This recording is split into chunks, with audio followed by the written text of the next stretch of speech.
ராமேஸ்வரம் நகராட்சியின் நிர்வாக சீர்கேடுகள் மற்றும் அரசு மருத்துவமனையில் போதிய மருத்துவர்கள் இல்லாதது உள்ளிட்டவற்றை கண்டித்து ராமேஸ்வரம் பேருந்து நிலையம் அருகே முன்னாள் அமைச்சர் கடம்பூர் ராஜு தலைமையில் கண்டன ஆர்ப்பாட்டம் நடைபெற்றது.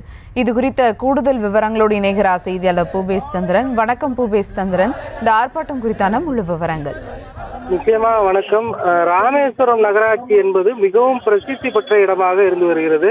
இங்கு அமைந்திருக்கக்கூடிய ராமநாத சுவாமியை தரிசனம் செய்வதற்காக நாடு முழுவதிலும் இருந்து பல்லாயிரக்கணக்கான பக்தர்கள் மற்றும் மக்கள் இந்த பகுதிக்கு வந்து செல்வது வாடிக்கையாக இருந்து வருகிறது. இந்த சூழலில் ராமேஸ்வரம் நகராட்சிக்கு உள்ளே நுழையக்கூடிய பகுதியில் தேசிய நெடுஞ்சாலையில் அனுமதி இல்லாமல் பாஸ்டாக் முறைப்படி கட்டணம் வசூல் செய்யப்படுவதாகவும், அதனால் உள்ளே இருக்கக்கூடிய அனைத்து பகுதிகளிலும் அடிப்படை கட்டமைப்பு வசதிகளான சாலை, குடிநீர், மின்சாரம் உள்ளிட்ட எந்த ஒரு அடிப்படை வசதிகளும் செய்து கொடுக்கப்படவில்லை என்ற பிரத்யேக காட்சிகளோடு நியூஸ் தமிழ் செய்தி வெளியானது. இந்த சூழலில் இந்த செய்தி வெளியான உடனேயே எதிர்க்கட்சி தலைவர் எடப்பாடி பழனிசாமி இந்த சம்பவத்தை கண்டித்து அறிக்கை வெளியிட்டதோடு இது தொடர்பாக ராமேஸ்வரத்தில் கண்டன ஆர்ப்பாட்டம் நடத்தப்படும் என தெரிவித்திருந்தார். அந்த அடிப்படையில் முன்னாள் அமைச்சர் கடம்பூர் ராஜு தலைமையில் ராமேஸ்வரம் பேருந்து நிலையம் அருகே அந்த கட்டண கொள்ளை, வரி வசூல், அதே போல பொதுமக்களுக்கு அடிப்படை வசதிகள் செய்து கொடுக்கப்படாததை கண்டித்தும், அதே போல ராமேஸ்வரம் நகராட்சிக்குட்பட்ட அரசு மருத்துவமனைக்கு போதிய மருத்துவர்கள், செவிலியர்கள்